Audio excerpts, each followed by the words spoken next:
Awesome. And lastly, before I introduce and hand it off to our keynote speaker, I want to give a quick but huge thank you to everyone who's worked so hard to make this event possible. This includes everyone who has worked so hard in all of the logistics and details of this, everyone you see listed here, and so many more. Special thank you to Rebecca Newburn of Richmond Grows Seed Library for taking on a major leadership role in all of this, and to the amazing planning team who've been meeting nights, weekends, and everything to work through all the details. To all of our hosts, our sponsors, presenters, instructors, and volunteers who are helping behind the scenes, including my teammate, Andrea, who's running these slides in the background. Thank you, we appreciate you. And to everyone else who's here, who's attending, who's doing this work, interested in this work, committed to this work. We just appreciate us being able to share this space together. You all are, again, very much appreciated. All right, got the housekeeping logistics out the way. I've done enough talking this morning. Without further ado, it is my pleasure to introduce our welcoming session keynote speaker, founder of Library Seed Bank, self-proclaimed artist by accident and activist by choice, Jeff Quattrone. I'll give Jeff a moment to get his video on. Jeff brought the concept of seed libraries to the Southern New Jersey area through the Library Seed Bank, where he strives to expand the conversation about preserving local food diversity through seed saving. He blends his activism with his Library Seed Bank project and his art in his Growing the Food Sovereignty Revolution propaganda series. I'm super excited to hear and learn more about Jeff and your work. There's so much more exciting things to share and upcoming projects you've got going on that I know we're all very excited to learn more about. So welcome and thank you so much to our keynote speaker for our 10th annual summit, Mr. Jeff Quattrone. Thank you. I'm really honored to be here today. And I want to thank all the organizers for the hard work that they did for putting an event like this together. I work on events myself, and it's a real challenge, and I appreciate everything that everyone has done. I also want to acknowledge that I live on the land of the Lenni Lenape Indian Native Americans, and my seed libraries exist on their land as well. So today, what we're going to do, I'm going to talk about backyard biodiversity, because what I do at my Library Seed Bank project is I connect the local seed history and the local agriculture history to the public through my seed libraries. And this year, I'm reviving two functionally extinct Jersey tomatoes. And the Jersey tomato is a source of cultural pride in South Jersey. And this will be, will take us through the two tomatoes that I'm reviving this year. Next slide, please. First, I want to acknowledge the work that I do with Slow Food USA. I am a co-chair of the Arc of Taste for the Northeast Regional Committee. The Arc of Taste is a living catalog of food biodiversity that is threatened. We go into communities and we recognize these foods and we document them, and then we use the catalog to connect chefs, farmers, and the public to raise awareness about the local foods that are threatened in their communities. I'm a member of the Slow Food International Seed Working Group. In 2018, I was on an international community seed saving panel, at Terra Madre, which is Slow Food International's biannual celebration of biodiversity in Turin, Italy. Hopefully in 2022, we will be all back together again. I'm leading the effort to establish Slow Seed for Slow Food USA. Slow Food has these big campaigns where they put the word slow in front of whatever the campaign's about. And Slow Seed is new to Slow Food and to Slow Food USA. And I've been working on that since 2018. And we just had our first Slow Food USA Seed Summit in February. It was very successful, blew us away by the participation and the excitement that we did. So we're excited to bring that on to continue that. We have two seed programs. We have a Plant a Seed campaign and a Share a Seed. The Plant a Seed campaign is Slow Food's campaign that celebrates biodiversity in school gardens, communities, and farms. Their kits are sold with 5 seed packages, And for each one sold, another kit is donated to the school. So by selling these kits, it pays for the campaign itself and then pays for the additional kits that get donated. This year's kits include the Old Carolina tomato, King Philip corn, early scarlet horn carrot, Jimmy Norello pepper, and Aunt Molly's ground cherry. The Share a Seed campaign is a new pilot program that's inspired by traditional seed swaps to build community and enhance seed and food sovereignty. There will be links, there's links in the chat. You can check them out. If you have any spare seeds that you want to share, please click on the share a seed link, and that will take you to a form, and you will see the 5 Slow Food chapters that are participating in this project. Okay, so now we're on to talking about local today I want to talk about local adaptation, and it's one of the major topics that I talk about with other seed librarians and seed savers in general. And there's specifically backyard biodiversity is a term that is appealing to a home gardener to save their seeds from their backyard that have been adapted to their local growing environment. It's a really great way to, I find, to connect with gardeners who are new to seed saving, and really excites their imagination that they can do this and have these seeds that are well suited to their local growing environment. So with that all said, off we go to the late 1890s to the farm of George C. Sparks of Perkintown in Salem County. So as you can see the map here, no, can you go back please? As you can see from the map here, this is a rough approximation of what South Jersey is. Looks like when it comes to New Jersey, we're actually 3 separate states, South, Central, and North Jersey when talking about what part of the state that you're from or where a town may be located. But when it comes to talking about the whole state in general, it's just Jersey. And that's illustrated by what I call a Jersey trifecta. There's many Jersey trifectas, but the one I'll be using today is the Jersey Girl, the Jersey Shore, the Real Shore, not the mind-numbing and insipid reality show, and the Jersey Tomato. Can we get to the next slide, please? Okay, so highlighted on this map is Perkintown, and you can see it's a really small town. It doesn't exist on many maps today. This map is from 1865, and that's where I was able to find a reference for it. And this is where George C. Sparks' farm was located. And it was on his farm that there was a sport on a stone tomato that would go on to become known as the early Anna tomato. Next slide, please. So what happened was once the sport was earlier than the rest of his crops. And even back in the late 1890s, the race was on to get the first tomato to the market. So what Sparks did was he took the seeds to the Johnson Stoke Seed Company of Philadelphia, and they released this. They released the early Anna in the late 1890s.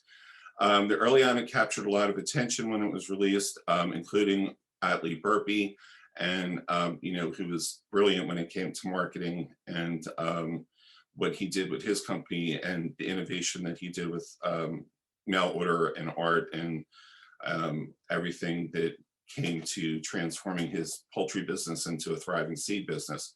So the Salem County Historical Society put together an article about the early Anna in 2012. And in it, there's a quote from the 1901 Burpee catalog. And what Burpee did was he had the novelties of 33 tried and true new vegetables for 1901. And this is what he had to say about their early Anna. This is the earliest smooth, bright red tomato of good size and cultivation. It's been developed in southern New Jersey where the greatest competition exists among growers for the first market. Mr. George C. Sparks of Salem County has been successful in developing his early Anna. In our trial grounds, the specimen plant had 45 ripened fruits at a time of the first picking and 35 green ones of good size, and yet the whole plant could be completely hidden by an ordinary bushel basket. So that's a very productive tomato plant. And can we go to the next slide, please? So the Earlyana went on to be, quite a successful, to, me- uh, quite a success for George Spark and for the tomato itself.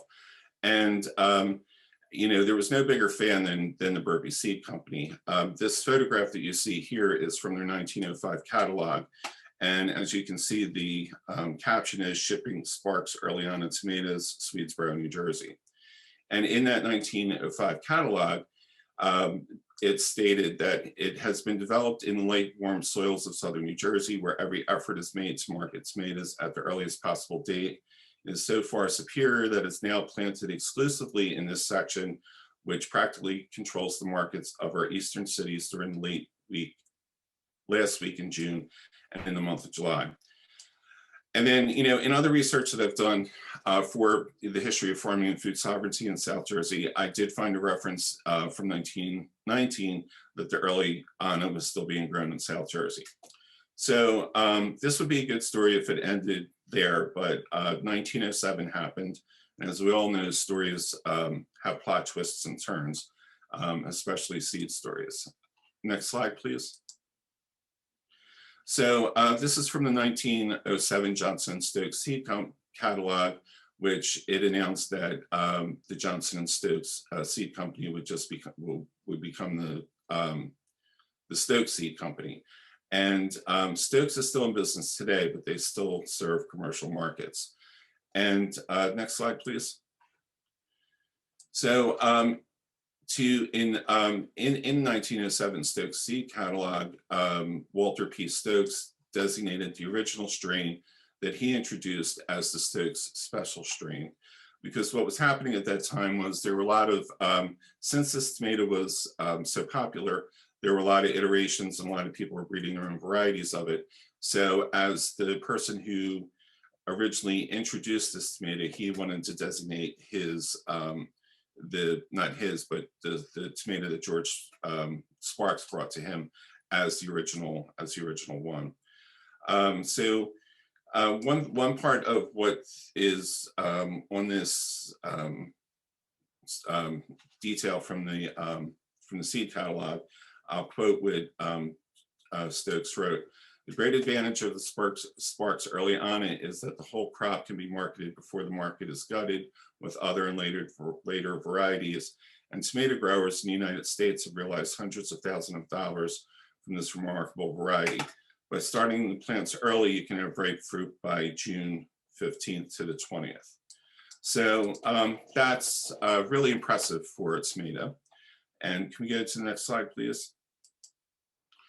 But in 1907, Burpee introduced their own version. And this is a page from their 1907 catalog where they're introducing their version of the Earlyana.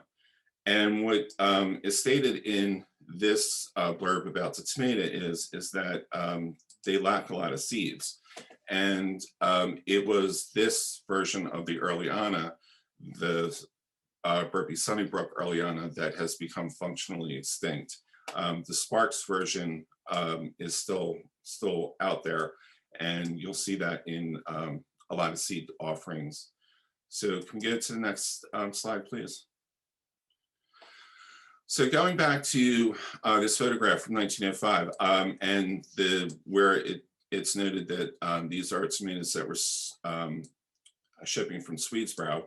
Swedesboro is still a farming community, but back in the early 1900s, it was a real hub for shipping tomatoes out both by rail and by boat.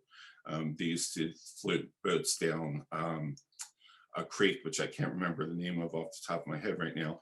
But they used to float boats down to the Delaware Bay to get tomatoes to Delaware, where they can be taken down to Baltimore as well. So Burpee had an experimental farm, Sunnybrook Acres, in Swedesboro. And it's interesting to note that the Swedesboro Historical Society wasn't aware that this farm existed in their town. So Swedesboro is 12 miles from Perkintown, where George Sparks' farm was, and where the Earlyana made her debut and declared her self-proclaimed seed sovereignty, if you will.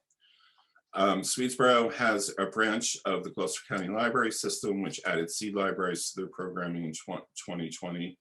And I'm working with them to revive what became known as the Burpee Sunnybrook Earliana. I have a community garden plot. That's in Woolwich Township, which shares a border with Swedesboro. My community garden plot is a 10-minute walk from the Swedesboro library, and I will be growing the seeds I got from USDA Germplasm Bank. Also going to be assessing its tomato for product development and nominating it for Slow Foods USA's Arc of Taste, and really demonstrating to the local community their connection to the local seed and agriculture history, since Swedesboro was such a hub for tomatoes, that this tomato is being grown in the soil where Burpee made their selections for their version of the Earliana. So that's one of the tomatoes that I will be reviving, and then we're going to take a quick look at intentional breeding for the Garden State tomato. So can we go to the next slide, please? Okay, so New Jersey, or Jersey to us locals, is officially known as the Garden State. It wasn't until 2012 that the state government made it legal, even though it's been on our license plate since the 1950s. This is a specialty plate honoring New Jersey agriculture.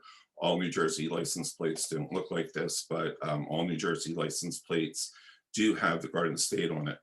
So Abraham Browning of Camden is credited for giving New Jersey the nickname of the Garden State while speaking at the Philadelphia Centennial exhibit on New Jersey Day on August 24th in 1876.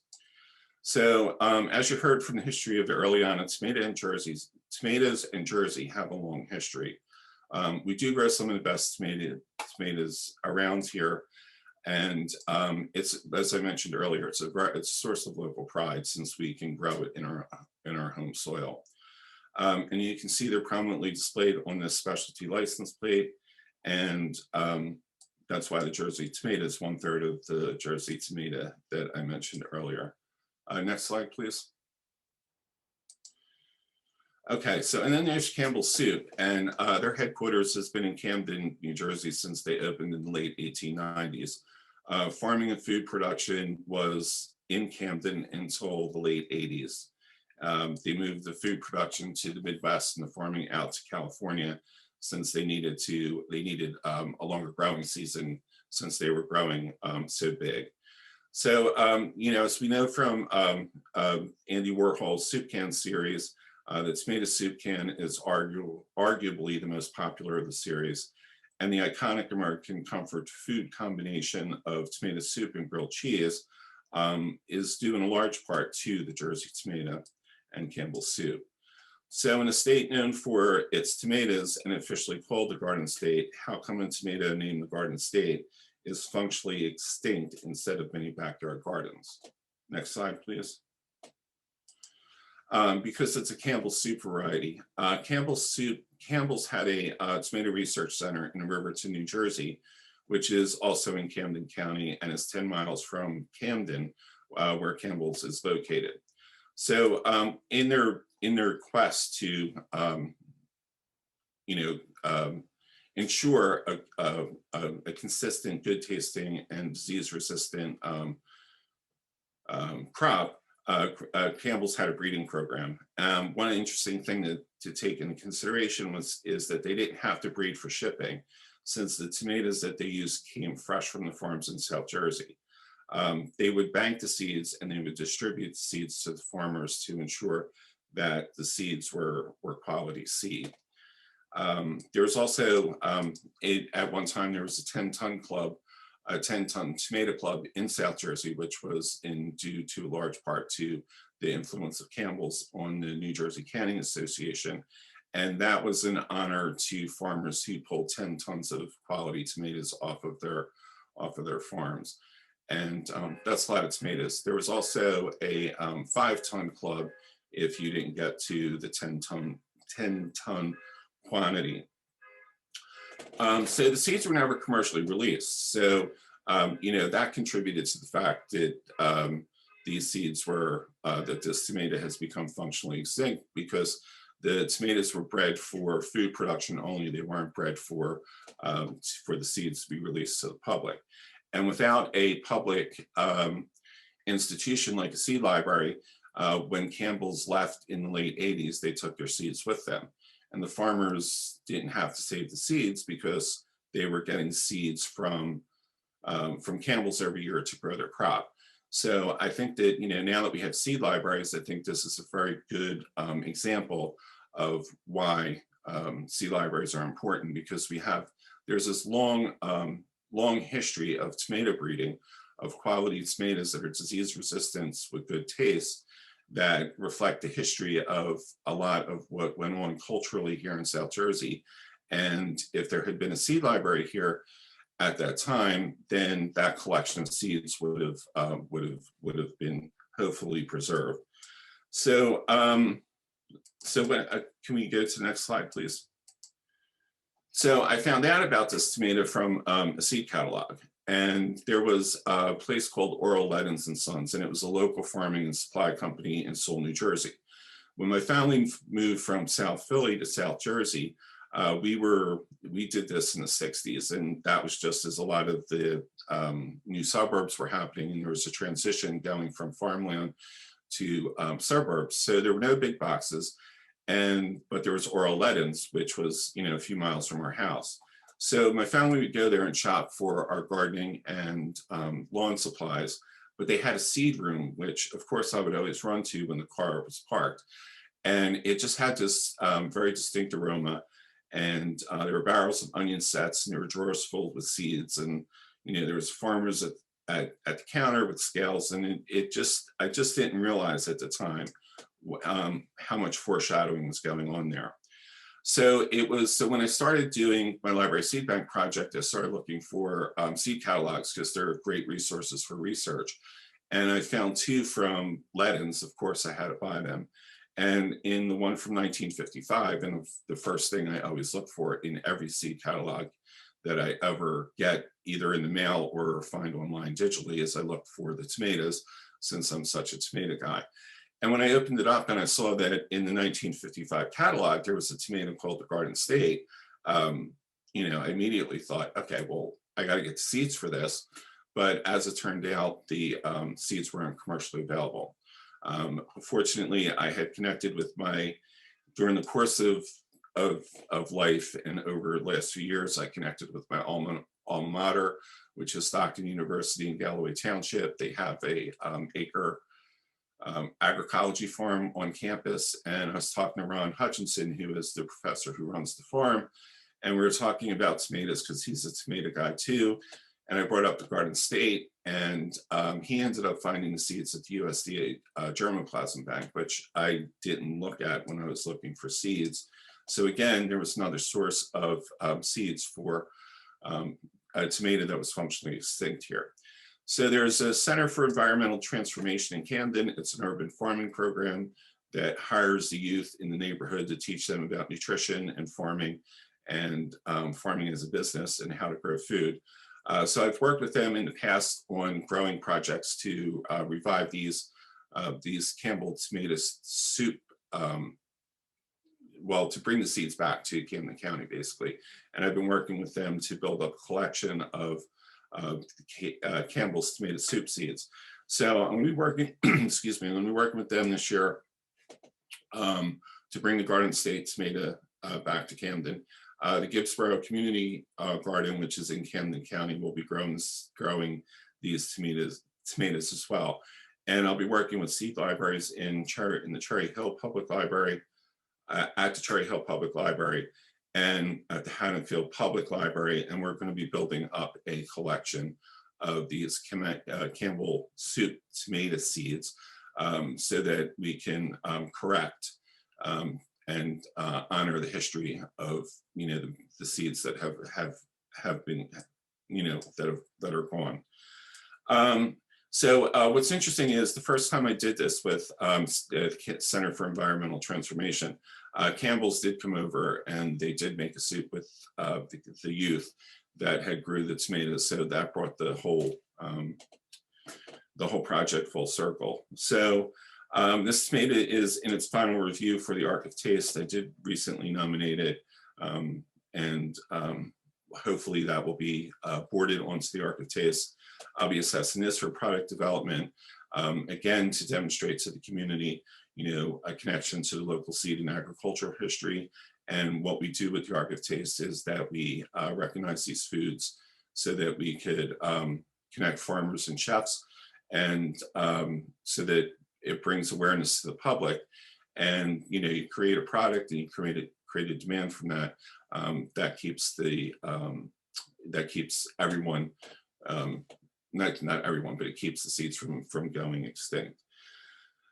So while we talked about backyard biodiversity for folks, for local gardeners, in these two cases in South Jersey, since the Jersey tomato is such a big part of the local culture here, we have one example of a genetic sport that created its own backyard biodiversity, and then we have another connection of intentionally breeding for the local environment here. So this presentation is a preview of a book I'm writing about, the Jersey tomato and seed breeding and history, and the influence of local culture on this. And I am connected with the archivist at Campbell Soup, so I'll be delving into what they have in their collection. So that's a quick overview of what I'm doing here. And, I'm just fortunate that I live in an area that had 3 major seed farms, 3 major seed experimental farms, in addition to Campbell Soup, that I can use this to connect, the local seed and agriculture history to the public. Thank you. Wow, thank you so much, Jeff. I really appreciate that. I love how you brought us all the way from the history to present day and what you're doing in your community, especially the critical need of seed libraries. I mean, you just told a wonderful story about Campbell's and the critical need for us to protect and preserve seed biodiversity. So thank you so much for tying that all in, for making those connections, for all that you do, for sharing your space and your time with us today. From all of us here who've joined the Seed Summit this year, as well as just your extended seed saving and seed sovereignty community. We are so grateful for your advocacy, for your work and continued work in this space. Thank you so much, Jeff. We appreciate that. There are a few questions in the chat that I'll let you take a look at, Jeff, if you want to answer directly in the chat. The chat's now enabled. Again, there's a few other announcements I'm going to make before we kick off the sessions. I want to give folks a few minutes to get oriented and logged into their first 9 a.m. sessions this morning. I know I'm not the only one who wishes we could be in all the sessions at once, but since we can't, definitely help us amplify and share this on social media at Seed Libraries on all social media platforms. Utilize these hashtags here. Let us know how things are going, how your session is going. If you can, during a break, kind of tweet, Facebook, post, Instagram, post a story or a picture about how things are going, what you're learning. Yes, the sessions will be recorded. Well, you can ask your host or instructor during the session. They will start the session with letting you know if things will be recorded and how you can access the recordings after the summit. Next slide. I also want to bring attention, you've received this information already, but we're honored this year to have the opportunity for a special viewing of the new documentary, The Seeds of Vandanya Shiva, by directors Camilla and Jim Beckett. This is an amazing film. You can learn a lot more from the website. I don't have enough time to go through all of it, but you don't want to miss this. Learn more about the film, get your tickets. Let me actually drop the link in the chat now,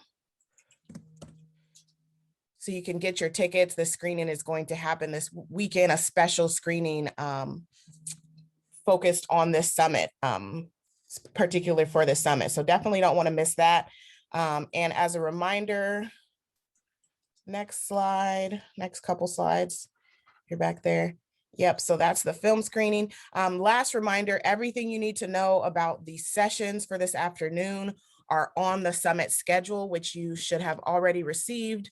Again, I'm going to drop for easy access the link in the chat one more time. At this point, you've probably already selected what sessions you want to attend throughout the day and hopefully added them to your calendars. If not, if there was any issues adding the event to your calendar, just check the time of the event, make sure you convert it to your local time zone, and then basically pay attention to that last line that says click here to join session at start time. That button will take you directly into the Zoom session that you are trying to attend. So at the very least, click that last button down there on the summit schedule. All the details, descriptions, bios, hosts, all the information is on the summit schedule, which again, I just linked into the chat and you also have in your emails. I'm super excited. I know I'm pumped up for an awesome summit afternoon, evening, again, morning of sessions this afternoon. We thank you so much for your support. I encourage you again to use the hashtag, share on social media throughout the day. And thank you again so much. We really, truly hope you enjoy the rest of the summit. Thank you.